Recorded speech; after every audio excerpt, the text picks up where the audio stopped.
All right, good afternoon, everyone. My name is Paul Ellingstad. I'm from the Grow Remote community, and I'd like to welcome you to our latest session in the Remote Working Policy Series. Delighted today that we have Maria, Daragh, and Seamus, who are going to give us a bit of a deep dive and a behind-the-scenes view of how remote working has been working effectively within Donegal. As we've gone through the other three sessions so far, we've had really interesting insights from Chambers Ireland, from Microsoft, from Shopify, from Tralee, and it just goes to show how diverse the stakeholder in the ecosystem is for remote working. What's really going to be fascinating about today is that we're going to get a very holistic view of what's been working and the extraordinary progress that's been happening in Donegal. I'd invite everyone as we go through the session today. We have 45 minutes scheduled. At the end of the session, we will have an interactive Q&A. So please feel free to add your comments as well as your questions either in the chat box or in the Q&A, and we'll field those after we go through a bit of discussion and presentations. So without further ado, I'd like to turn over for self-introductions. Maria, if you'd like to go first, please. Hi, Paul. Thanks for that. So my name is Maria Gallagher, and I work in the Economic Development Unit of Donegal County Council. The Economic Development Unit was set up in 2019, and I suppose our goal is to support economic activity and job creation in Donegal. With regard to that, remote working has always been a key strategic priority for us. Before COVID-19 and from the beginning, it's no secret Donegal is a great place to live and work. And from the perspective of, remote workers or businesses or whatever your position is, for remote workers, Donegal has clean air, open spaces. We have a high quality of life here. We have 12 blue flag beaches, more than anywhere else in the country. We have the longest coastline in the country. We have a low cost of living. So, Donegal does offer a superb quality of life, and it is a great place to watch your children grow up. With regard to businesses as well, in terms of remote working, Donegal offers multiple benefits also. We have a great network of support agencies here through the local enterprise office, through the Chambers, Enterprise Ireland. We have a highly educated workforce and access to a really fantastic talent pool with a high number of science and technology graduates, and we have a strong regional foreign direct investment performance as well. So from that perspective, remote working has always been a key strategic priority for us. But I suppose, along came COVID-19 and the pace of change accelerated and the whole dynamic shifted. And it was the time is now to further this remote working in Donegal and to get the benefits out there. And there's a real spotlight on rural rebalance and what remote working can do for rural communities. And so a clear opportunity presented for us to position Donegal as a world-class remote working destination on the island of Ireland.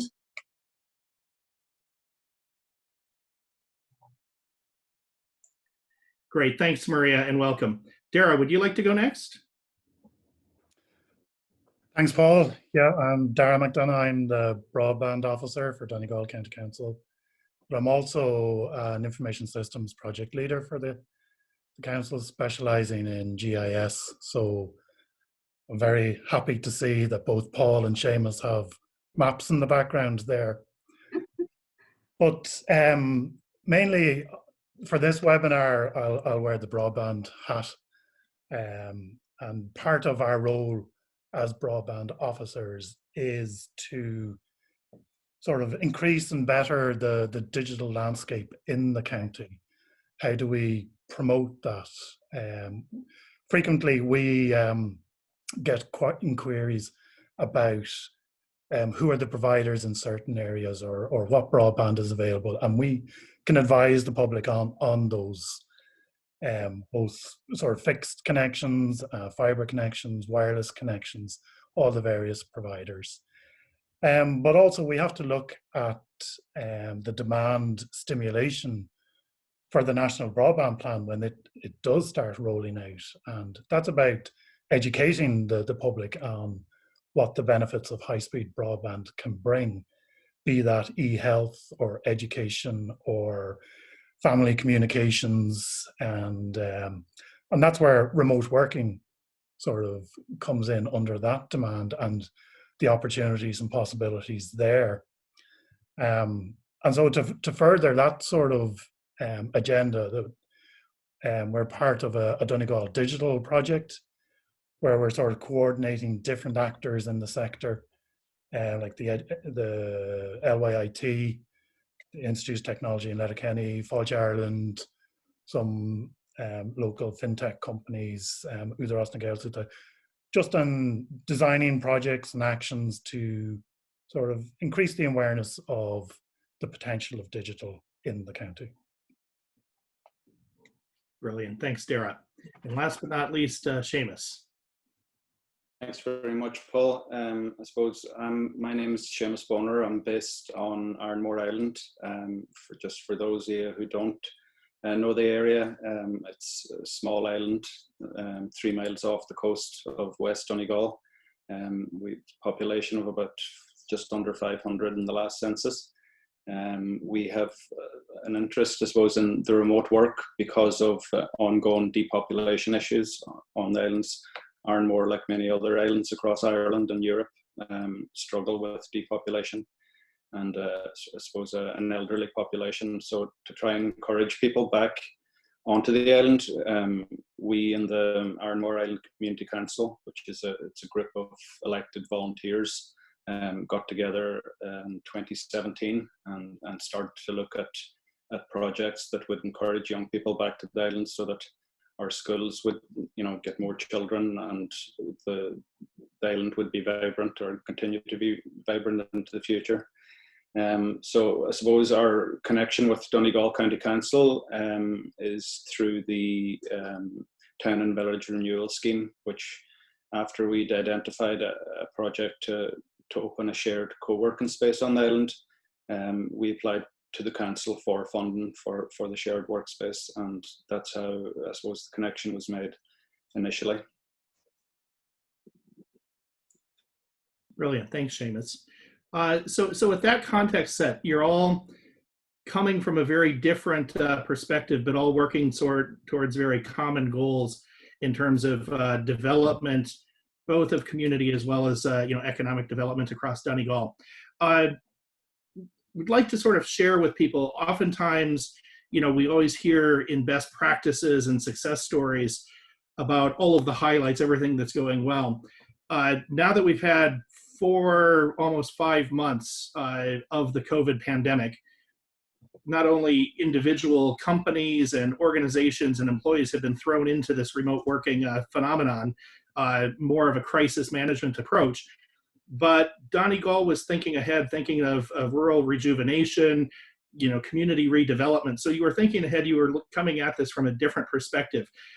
I'd like to get in and spend a little bit of time now before we go into Q&A, what each of you has seen as that journey. And if we even go back, 2017 with the vision for Ironmore, or if there are aspects that even happened before that, but I'd like to just kind of dive in and get your individual perspectives on how that journey has evolved, what's worked well, what some of the challenges have been, and what you see as the outlook of the next steps in Donegal as well.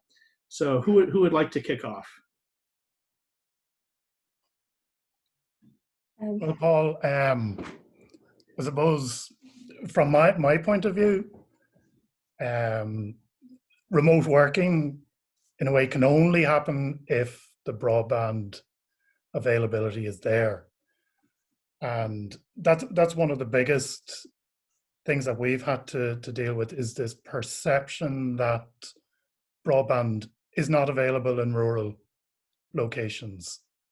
And as part of the National Broadband Plan, there was a mapping exercise done which shows that up to about 66% in the county here have potential access to high-speed broadband. Now, throw in some of the other players like wireless and some other fibre operators, we're probably up in and around 70 to 75% of the county of high-speed broadband.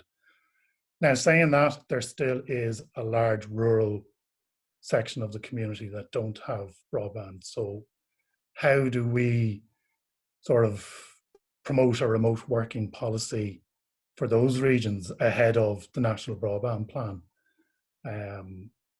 So, you know, that's where the likes of Seamus's digital hub, you know, come into play. That, you know, your remote working doesn't have to actually mean working from home. It can be working closer to home. So you might just travel to your local village to get a co-working space.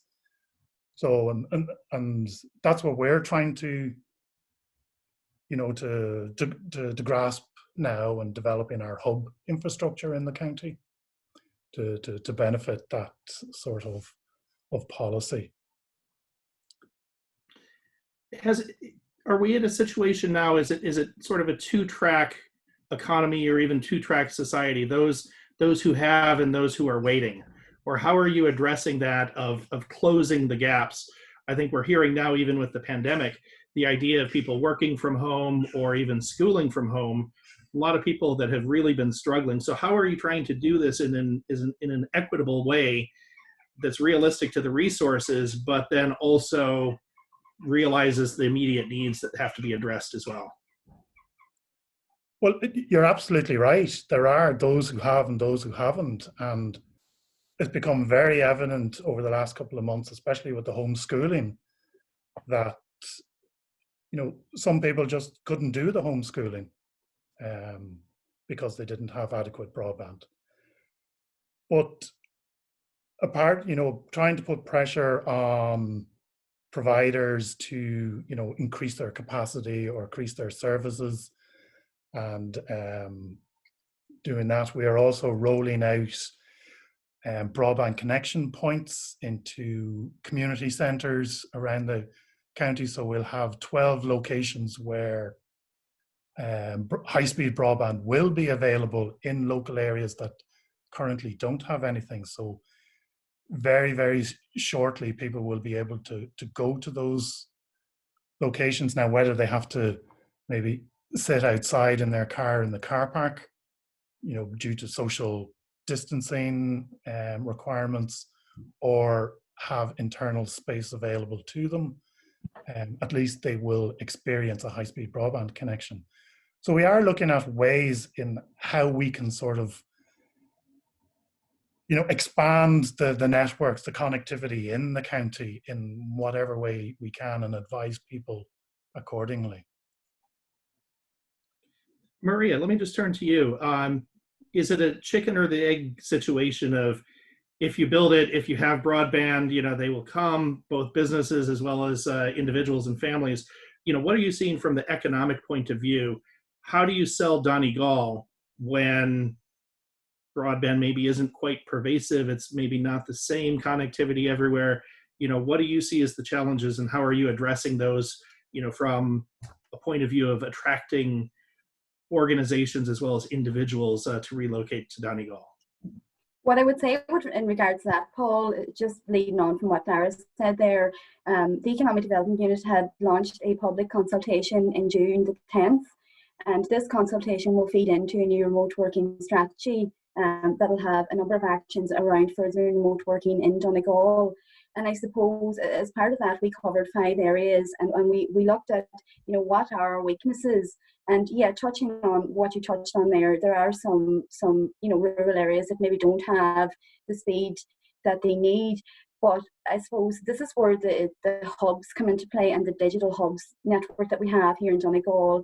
And not only does it address the whole issues around connectivity, it also addresses a number of challenges that we have seen with remote working since the COVID pandemic, including things like social isolation, you know, a lack of networks, things like health and safety requirements, and again, connectivity. So that's where the role of the digital hubs really comes into play, because they do alleviate those problems that people experience with regard to connectivity, because we do have excellent connectivity, you know, across villages and towns in Donegal, and it's important that people, you know, are aware of that. Also, you know, another thing that came out of the consultation was that, you know, maybe some people aren't aware of the options out there, and that's very much where Daragh and information systems come into play. You know, there could be a better package for you. Again, it's not a one shoe fits all scenario. Different jobs require different connectivity, and again, it's very much what making it work for you. Brilliant. Thanks, Maria. Seamus, if I can just turn to you. I assume that most people on this webinar have probably seen the three Ireland commercials, and know of Aaron because of that. How did you get started? There was this, this vision back in 2017. There was a burning platform of trying to keep people in the village on the island. How do you even go from an idea or a desire to putting into practice what Aaron has today? Oops, sorry, something broke there. Yeah, I suppose we're fortunate. We partnered up with Three Ireland, and just to add to what Daragh and Marie were saying there around the infrastructure, we've they sorted out the connectivity issue for us on the island, which was a real boost for us. We were able to open a lot earlier than we thought we could. But to where we started from was, I suppose, the Island Council sat down and we're looking at the issue of depopulation and attracting people back to the island. So we decided to commission a survey, which was an online survey, and we asked the diaspora what they wanted or what would make them able to move back to the island. So we did that online and we spread it out on the island social media platforms. The sort of main thing that came back was employment, and the other things was internet access. So within those two sort of themes, I suppose, we focused in on a shared workspace, which would address both somewhere that you could work from, because not everybody is able to work from the house or have a suitable space in the house, and you would have a reliable high-speed connection then within the workspace where people could pretty much do anything they wanted. Another thing that came back was, it's people not from Donegal. It's surprising enough, we do have good connectivity links with the likes of Dublin through Donegal Airport. I mean, there's a 45-minute flight from Carrickfinn, which can have you in Dublin Airport in less than an hour, and with it from there you can go anywhere really. So that was a big boost for people that needed to be in the office now and again. And we did speak as well to some people who are actually working remotely from the island, and ask their perspectives on what would work and what needs to be added to the infrastructure on the island. So that was the gist of the first step. Our target originally was to get 5 families to move back from the island, or to the island from our diaspora. So people that might be working in Dublin or London or elsewhere in the US, ask them, what do you think about moving back? Is it an option for you? Some of them thought about it. We put an expression of interest out, and we had about 20 replies to that saying, yeah, we're seriously thinking about it, and this is what we need to make it happen, more or less. And how many have you hit the 5 family target yet, or where are you? We have, to date, we have 2 definite people have moved back and are working remotely from the hub. There's in the process, last year, 5 children started in the primary school, and we're in the process of talking to 2 families with no island connections. They're in the process of making the move at the moment. One from Ireland and one from France. That's brilliant. We're going to come on in questions. We have a question actually from France. I'll come back onto that in a little bit. I want to stick with the chicken or the egg analogy that, a lot of times starting out, there's so much rhetoric about collaboration, and even particularly in the remote working space, the trust issues between employees and employers, the enabling roles of municipal government, other groups, even like Grow Remote. Talk to me a little bit about, how is this working in practice? Donegal is further down the road, in implementation and execution of remote working than many other parts of the country or even other parts of the world. Tell me about how the collaboration, how the system of government, of business, municipal, groups, how is that actually working effectively, or where could it be improved, from your experiences so far in Donegal? Paul, well, Yeah. just from the Donegal Digital project, which has been up and running now for a couple of years, an example of what you're asking there is that we had Primerica, which is a large sort of fintech company in Letterkenny, and they even adopted a remote working policy within the county. So they were able to source working space in an Udaros GTech digital hub out in Derrybeg, which is a 50-minute journey, an hour journey out to the west from Letterkenny. So even on that sort of micro scale, those connections between, say, Udaros na Gaelta and that sort of state agency, Donegal County Council, and a local FDI company, all coming together to make that happen. So, and those people out on the West Coast now, they don't have that daily travel into Letterkenny. They have a better work-life balance at home. And if they need to come into the office, they can come in once a week, twice a week. And so they've taken out a large unit in the GTech hub out in Derrybeg Industrial Estate there on the West Coast, which is a fabulous facility. But that's just an example of how everyone came together to, facilitate and enable that sort of remote working at a micro scale. So, and like Seamus's operation there and the modem hub on Ironmore just proves that it can be done even on the remotest of locations. Maria, I think you were going to chime in there as well. Another perspective on it. Yeah, I just wanted to say to add, to build on what Daragh said, and the FDI companies here have been absolutely fantastic in terms of collaboration, Paul, on a number of levels, not only with remote working, but I would say it extends far beyond that. And, even our public agencies here, industry, individuals, there's already alignment, a togetherness and a real community spirit about Donegal. We're very lucky, and it's something that came out of our public consultation, is a real strength for us. And in terms of how to adopt that, I mean, it is giving stakeholders a platform so that they can give feedback, they can feed into these initiatives so that they can see their own role within it. And I must say, with regards to our public consultation, we received a lot of very comprehensive feedback from a wide range of agencies. We were delighted to see the overall participation.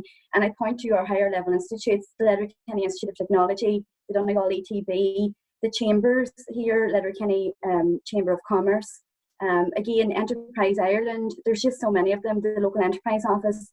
There's already alignment and a willingness to get together. And remote working is one of those particular topics that people are highly engaged and motivated with, Paul. And, people seem to be very willing and want to get involved, and there's a real proactive approach. And again, industry here have been fantastic as well. And, I look to the Border Enterprise Development Fund that we made an application for this year and were successful. And that's going to involve a new Alpha Innovation Centre, a state-of-the-art building that's going to specialise in research and development. And again, that is a multi-agency approach, and we work with our stakeholders on that, including industry. So there's going to be a collaborative effort there also. So again, it's that ready alignment, and we're so lucky here that we have that.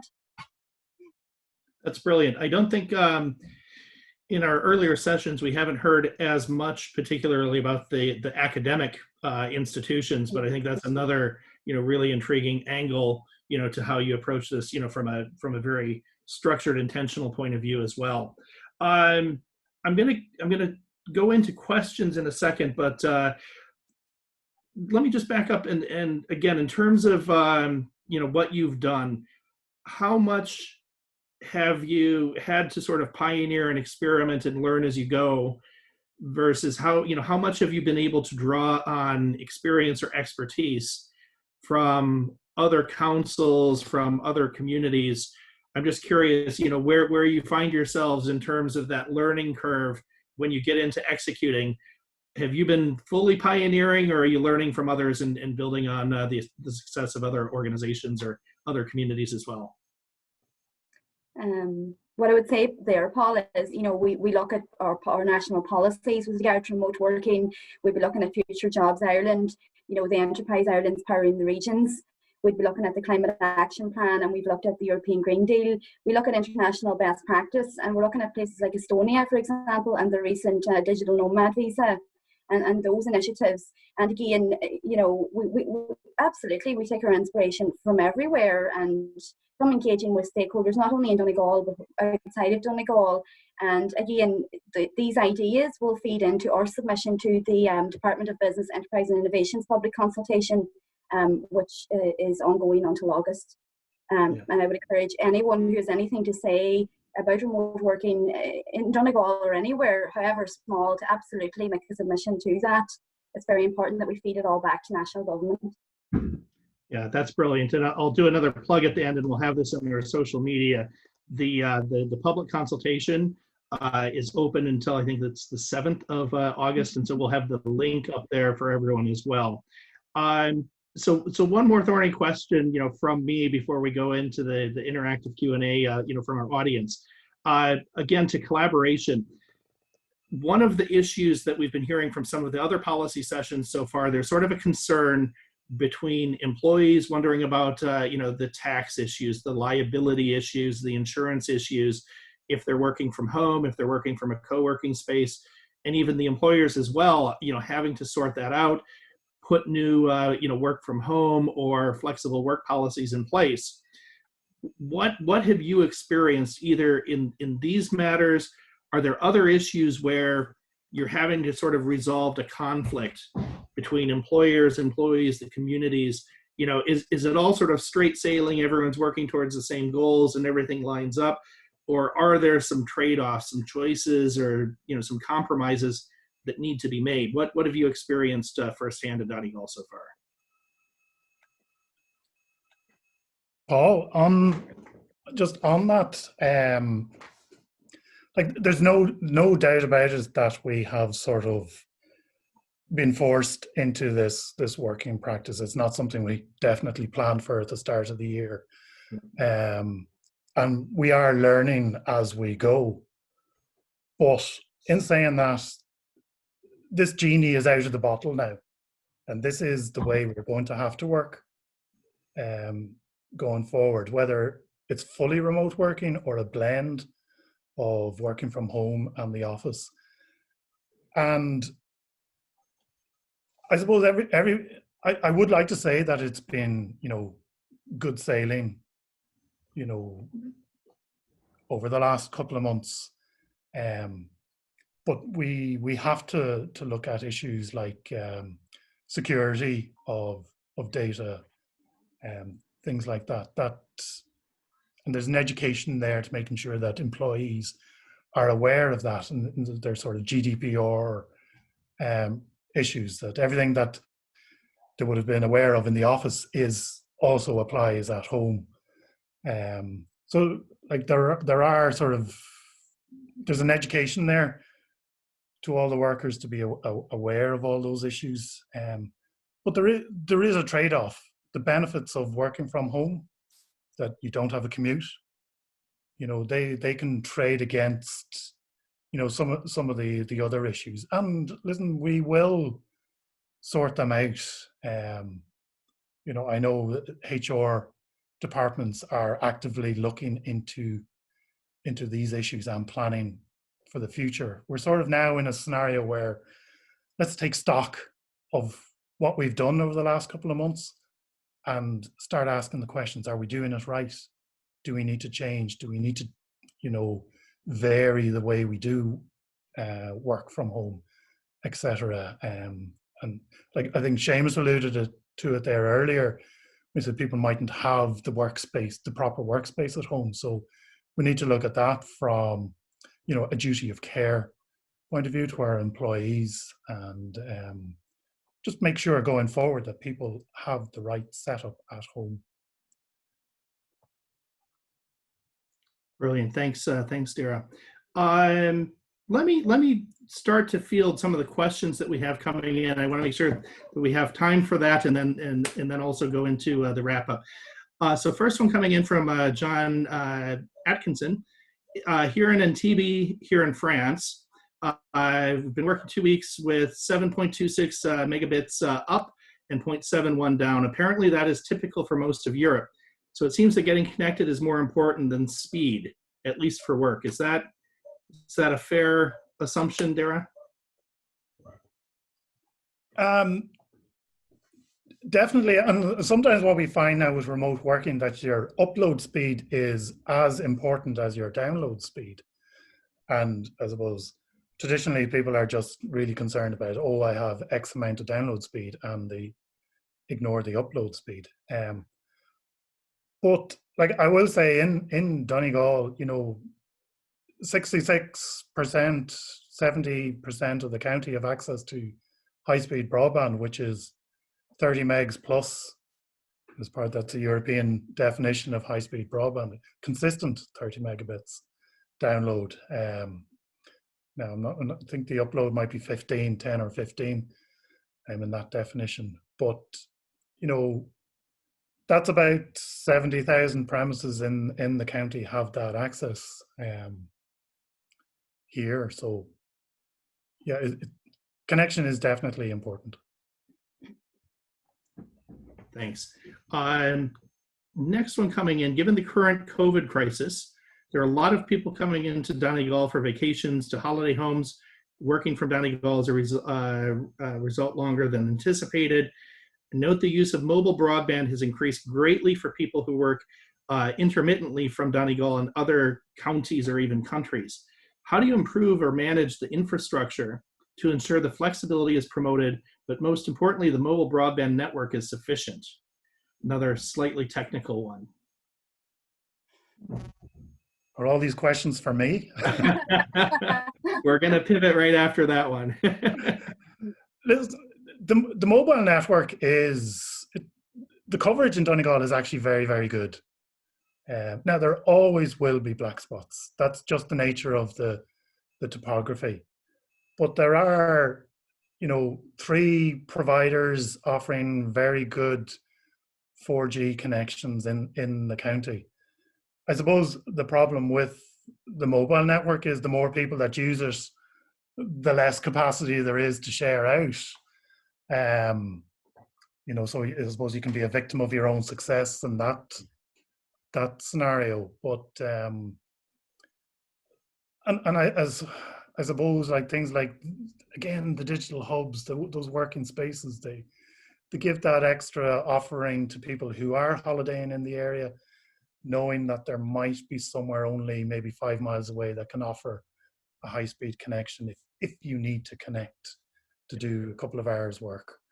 And, you know, in a way, that's where your remote working policy needs to maybe integrate with your tourism policy. You know, it's another offering to, you know, is it something that might keep a family in the county for an extra couple of days or an extra week?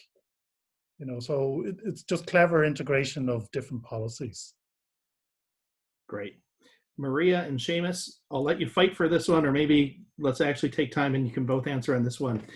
What is the best policy change that local councils can make to encourage people to return to rural Ireland from cities and abroad?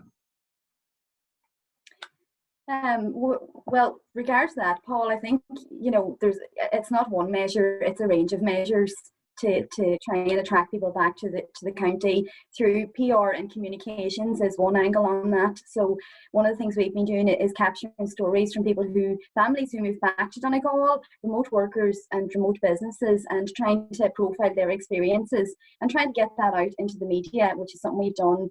Another, I suppose, angle on this is we are developing a place brand strategy for Donegal, which is going to profile Donegal as a fantastic place to live and work. And there's going to be a number of angles on that as well to try and reach out to those, particularly to the diaspora, I suppose. But again, trying to get the message about our regional hub networks out there, our connectivity. I think there's a number of, because it's such a broad topic, Paul. As I said, like, it's not a one size fits all. So there's a number of angles to it, I think, and I think in terms of ourselves, we have to be looking at it from all those different angles, be it businesses, be it workers, from our perspective in the council. So I think it's a number of things, Paul, that have to be done, and not only by ourselves but also by national government. And we probably do need an actual clear remote working policy from national government. We're hoping to get that after the consultation that's ongoing. So it's a multi-agency approach. Brilliant.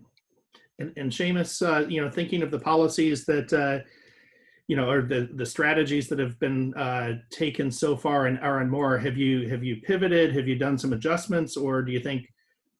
Yeah, I suppose we're great believers in, like a collaborative approach, working with other groups around the place. I mean, we have a very small community of under 500 people. If you look at the other islands, the Irish Islands Federation, for example, when we link with them, it brings us up to just around 3,000 Irish Islanders. And then when we go to the European Small Islands Network, we have just over 350,000 islanders across Europe. So you get a big boost in the voice that you have. We've been working very closely with Grow Remote as well, who've been brilliant with their time, just as a group of volunteers. Linking with the secondary schools, some of the third level institutions like Sligo IT, DCU ran a hackathon here in March, and Donegal ETB. We've been linking with all the groups as well as Donegal County Council and the department, and trying to feed into the consultations that are happening as well, both national and sort of at EU level. So I think if everybody, I suppose, develops their own internal remote first strategy, first of all, there's a huge amount of learning in that. So if an agency or a particular industry looks at their own setup and says, okay, what do we need to get a certain proportion of our workers working from home or working flexibly or working remotely, that they can apply that then, and we can learn from them as a small community. The big advantage we see, especially with the COVID-19 situation likely to continue for a good while yet, it's an opportunity to change things, and I think it's going to benefit hugely the small communities like R&More, for example. Brilliant. I'm looking at the clock. We've got 3 more questions live right now that I'm going to field, and then we'll just take a few minutes for the wrap up. First one, and this is really interesting. So we have someone who has relocated to Donegal, and the question that Erica is raising says, one issue I've found, and a large number of my friends in the 25 to 30 age group as well, since moving back to Donegal as a remote worker, is the lack of accommodation. We're all currently living back at home with parents, which is great short term, but long term is not feasible. We all want to continue to work and live in Donegal. Speaking from South Donegal, what the issue of rental accommodation is a concern, will providing accommodation near these digital hubs be a consideration? Is that factoring into strategies now that you're seeing?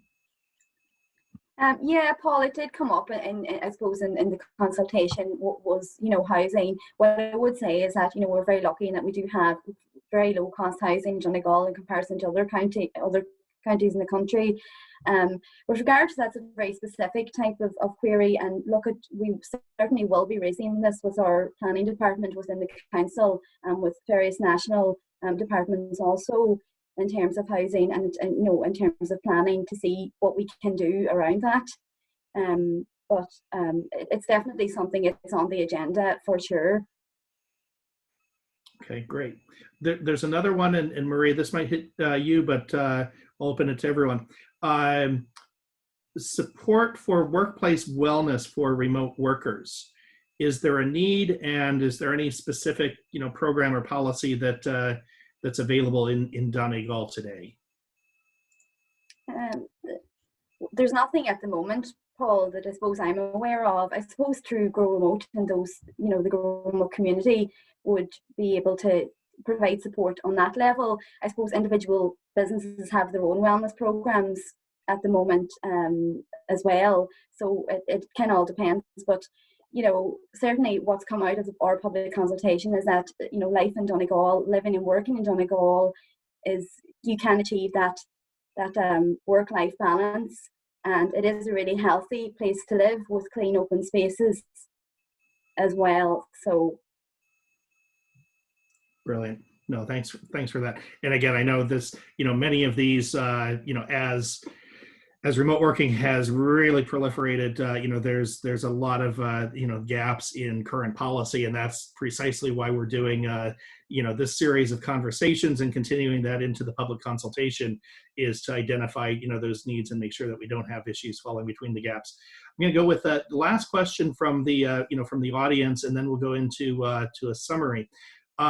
Is Donegal County Council's strategy to develop remote working hubs, i.e. digital hubs in the county, what government or local authority support is on offer to private companies interested in developing remote working workspaces? Yeah, so it really depends on the format of the actual organisation who want to sort of do some kind of digital hub project. It depends if they're a private individual or if there's some sort of a community group, and therefore the funding would depend on their structure of those that are looking to apply. But we certainly would say to get in touch with our business concierge service in Donegal County Council. It's economic development donegal.co.ie if you do have those types of queries, and we certainly will look into what funding opportunities are available to you. Great, thank you. Paul, there are funding opportunities, say through Leader, which would have broadband specific themes in their funding strands. So there'll be a new Leader program, I think, starting next year. And there's also town and village renewal funding that Seamus sort of benefited from there as well. And 2 other hubs in the county, in Kilcar and Carrigart, are benefiting from town and village renewal funding.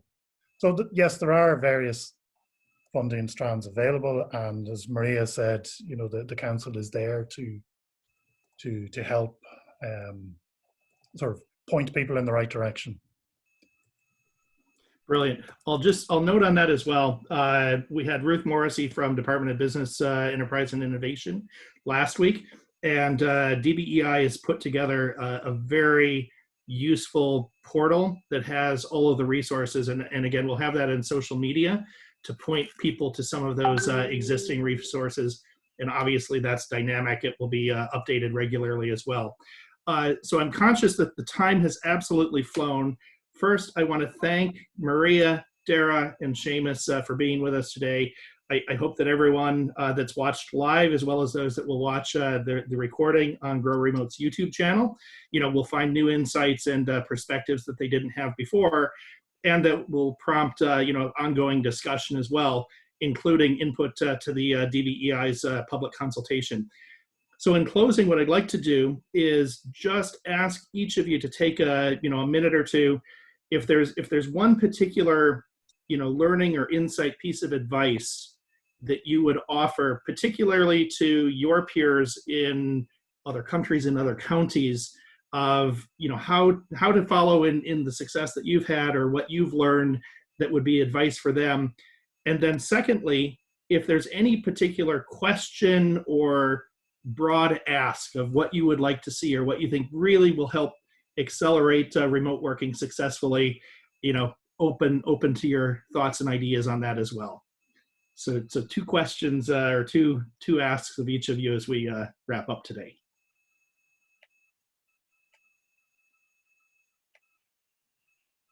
Just Paul, in relation to that, I would say, with regard to areas and counties and so forth, every place is very unique in terms of its offering. So think about, what can we offer as a region to remote workers? What are the benefits, and sell those benefits. Also, I would say on that, get people together, speak to your local agencies, speak to national agencies, and, put out a platform for feedback and sell the benefits, because, this is remote working is something that can benefit the entire community. So I would very much be along the lines of collaboration and have those conversations and reach out to those agencies.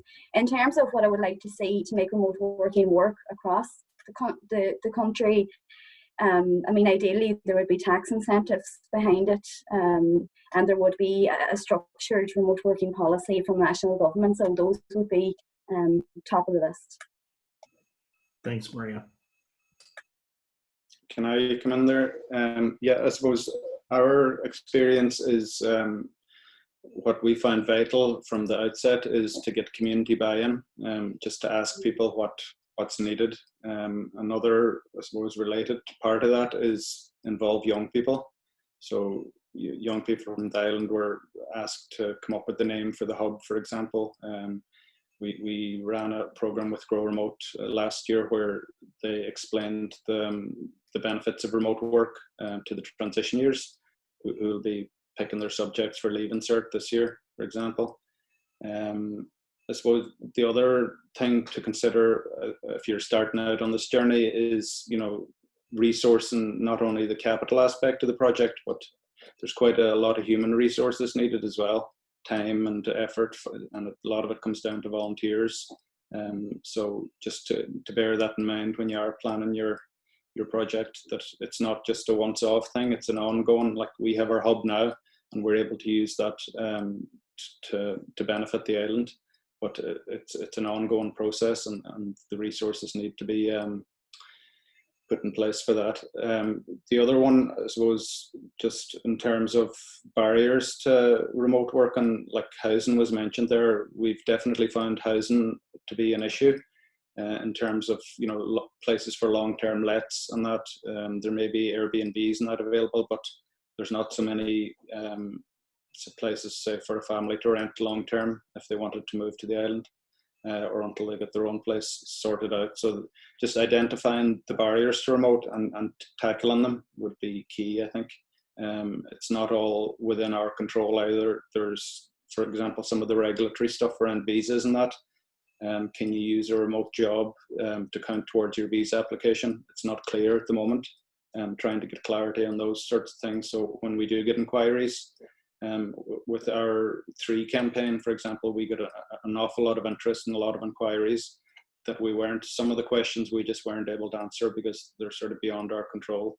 So at a state level, I think they can be tackled, and that Estonian example there might be one way of looking at that.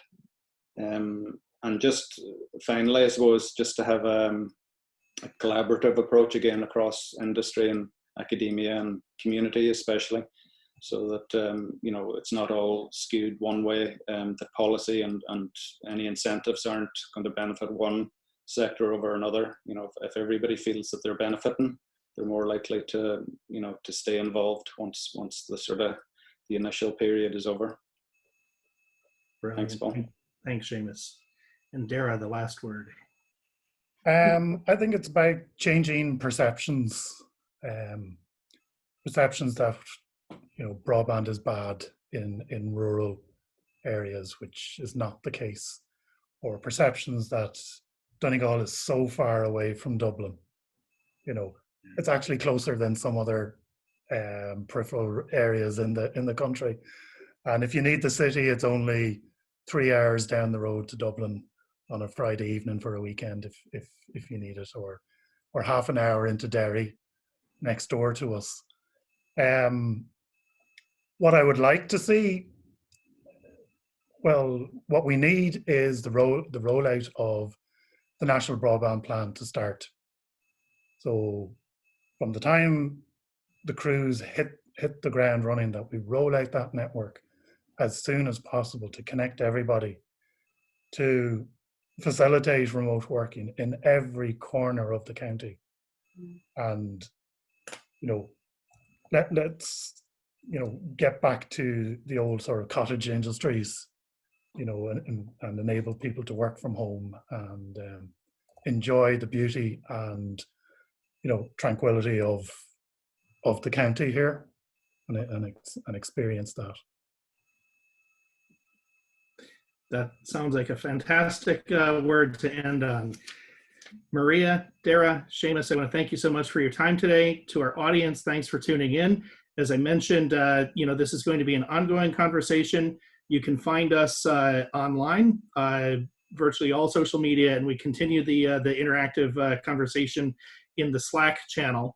We will also have this recording up on Grow Remote's YouTube channel, so watch for that.